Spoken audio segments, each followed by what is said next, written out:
बिस्मिल्लाहिर्रहमानिर्रहीम। अगर देखा जाए इस वक्त अमेरिका की जानब से शुरू की गई जंग अब अमेरिका के लिए ही मुश्किलात का बायस बनती चली जा रही है। और अगर इन मौजूदा हालात को आप पेश नज़र रखें तो इस वक्त अमेरिका के अंदर से आवाज़ें उठ रही हैं और अमेरिकी जो है वो इस वक्त मुतालबा कर रहे हैं कि जनाब डोनाल्ड ट्रंप साहब ने जिस जंग का आगाज़ किया है ये कितना अरसा चलेगी, कब तक जो है वो मामलात सुलझेंगे। फिर कांग्रेस में जो briefing the secretary of state ने, उस पर भी लोगों ने कहा कि आप कांग्रेस अरकान ने कि ये ब्रीफिंग हमारी समझ से बाहर है कि डोनाल्ड ट्रंप साहब चाहते क्या हैं। दूसरी तरफ जो मीडिएशन की बात की जा रही थी सालसी की, चीन ने अपना नुमाइंदा खसूसी मशरिक़ वस्ता भेजने का ऐलान किया है, लेकिन क्या इस जो है सालसी के किरदार अदा कर पाएगा चीन? क्योंकि ईरान ने बड़ा वाज़ेह तौर पे कहा है कि जिसने सालसी करनी है वो जाए उन लोगों के पास जिन्होंने ये हमला किया है, जिन्होंने जंग का आगाज़ किया है। अमेरिकी प्रेसिडेंट ने जाना है चीन 31 मार्च को, और अमेरिकी प्रेसिडेंट ये समझते हैं कि वहाँ जाने से पहले पहले वो ऐसा अपना माहौल बना लें कि वो चीन के लिए जो है अपनी सुपर पावर होने का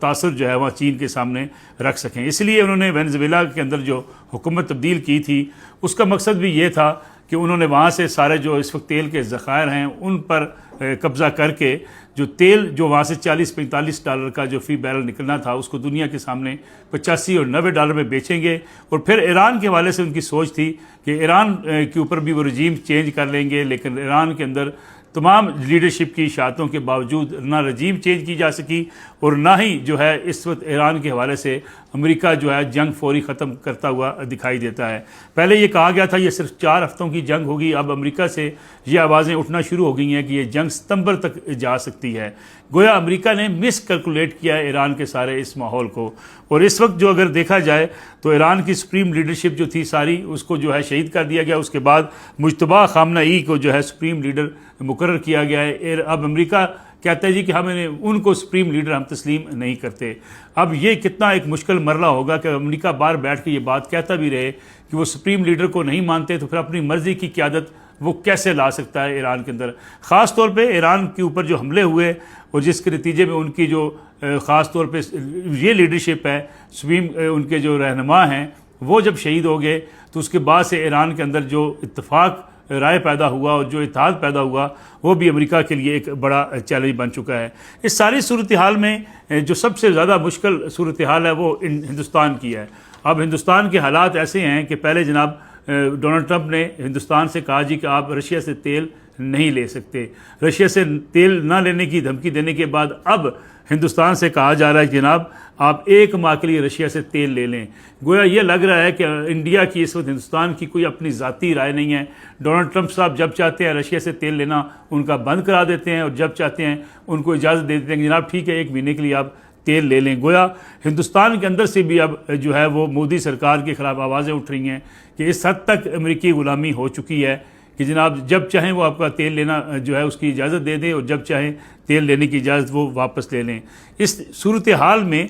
मशरिक़ वस्ता के ममालिक जो है जिनके पास डिफेंस सिस्टम था और तमाम दफ़ाई मवाद उनके पास मौजूद था वो भी खासा जो है वो यूज़ हो चुका। अब कुछ लोग ये समझते हैं कि डोनाल्ड ट्रंप ने इस जंग का आगाज़ इसलिए किया था कि जनाब वो अपना दिफाई साजो सामान भी बेचेगा और ये दिफाई जो साजो सामान ख़त्म होने के बाद मज़ीद मशरिक़ वस्ता के ममालिक को ये दिफाई साजो सामान चाहिए होगा और इसके लिए अमेरिका जो है एक बेहतरीन मार्केट उसको मिल जाएगी। लेकिन जिस किस्म का अब दबाव सामने आना शुरू हो गया है, कतर ने भी ये बात कह दी है कि जनाब इस जंग को ख़त्म होना चाहिए, अमेरिका को जंग ख़त्म करनी चाहिए, क्योंकि खामखा जो है वो इस वक्त मशरिक़ वस्ता के ममालिक इस जंग की लपेट में आ चुके हैं। सऊदी अरब की तरफ से अपनी ज़मीन इस्तेमाल ना करने के मौक़िफ़ के बाद बयान के बाद ईरान ने इसको अप्रीशिएट किया है और इस अज़म का इजहार किया है कि सऊदी अरब ने एक अच्छा स्टांस लिया जिसमें कहा गया कि सऊदी अरब की सरज़मीन जो है वो ईरान के ख़िलाफ़ इस्तेमाल नहीं की जाएगी। और ईरान ने भी सिर्फ उन्हीं जगहों को निशाना बनाया है जो पे इस वक्त अमरीकी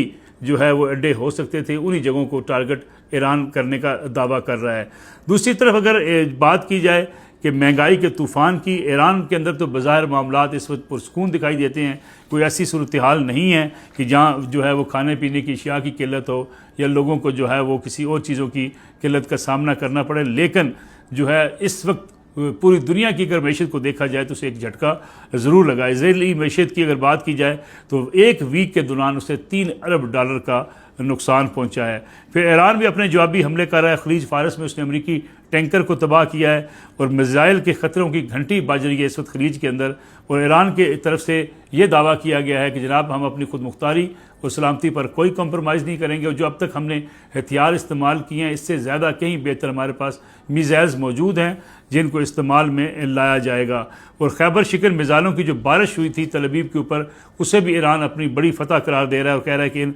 मिसाइलों की वजह से जो है बड़ा नुकसान तल अवीव में हुआ है और ख़लीज के अंदर जो है इस वक्त इन मिसाइलों की वजह से काफ़ी टेंशन पाई जाती है। अगर एक बड़ी जंग का जो किया जा रहा था जायज़ा के एक बड़ी जंग का आगाज़ हो सकता है, उसको रोकने के लिए आलमी बरादरी को कोशिशें करनी होंगी। अमेरिका को ये बात बावर करानी होगी कि उन्होंने महज अपनी सुपरमेसी के लिए जिस जंग का आगाज़ किया है, ये जंग इस रीजन के हालात ख़राब करने का बायस बन सकती है। लेकिन अगर देखा जाए चीन का जो दौरा होगा अमेरिकी प्रेसिडेंट डोनाल्ड ट्रंप का 31 मार्च को, उसमें वो चीन की लीडरशिप के सामने अपनी एक भरपूर सलाहियत दिखाने की कोशिश कर रहे हैं ताकि ये साबित कर सकें कि जनाब वो रजीम चेंज कर सकते हैं, वो ऑयल की मार्केट्स के ऊपर जो है वो उनका दबाव मौजूद है। और फिर चीन जिस सूरत हाल से दो चार है, चीन को एक किस्म की तड़ियाँ लगाने के लिए जो है वो डोनाल्ड ट्रंप साहब ने ये सारी खेल का आगाज़ किया है। चीन इसको किस हद तक तस्लीम करता है और ये जंग जो अमेरिका बहादुर ने अपनी सुपरमेसी के लिए शुरू की थी, क्या अमेरिका के अपने ही गले पड़ जाएगी, अमेरिका को अपने अंदर से मुश्किलात का सामना करना पड़ेगा। ये सूरत हाल अब पैदा होती चली जा रही है कि डोनाल्ड ट्रंप साहब को अब जो है वाइट हाउस में जो है वो मजहबी कार्ड जो है वो खेलने की ज़रूरत पड़ गई है। और मजहबी कार्ड भी इस्तेमाल इसलिए किया जा रहा है कि तनकीद बढ़ती चली जा रही है डोनाल्ड ट्रंप के ऊपर, कांग्रेस के अंदर तनकीद बढ़ रही है और डोनाल्ड ट्रंप साहब से अब ये पूछा जा रहा है कि खामखा इस जंग का आगाज़ करने का उन्हें फ़ायदा क्या हुआ है।